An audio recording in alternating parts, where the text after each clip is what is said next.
Hello friends, আমরা তো ইলিশ মাছের কত রকম পদ রান্না করে থাকি। চলো আজ একটু নতুন কিছু ট্রাই করি। ইলিশ মাছের পাতলা ঝোল।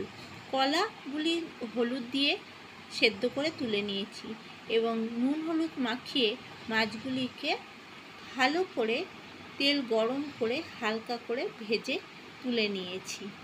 এবার ওই অল্প অবশিষ্ট তেলের মধ্যে কালো জিরে ফোড়ন দিয়েছি এবং আলু এবং কলাগুলিকে তুলে 3টে কাঁচা লঙ্কা দিয়ে নাড়াচাড়া করে হলুদ এবং নুন দিয়ে কিছুক্ষণ নাড়াচাড়া করে জল ঢেলে দিয়েছি। এবার একটি বাটিতে জিরে এবং ধনে গুঁড়ো জলে গুলে ওই সবজিগুলির মধ্যে ঢেলে দিয়েছি।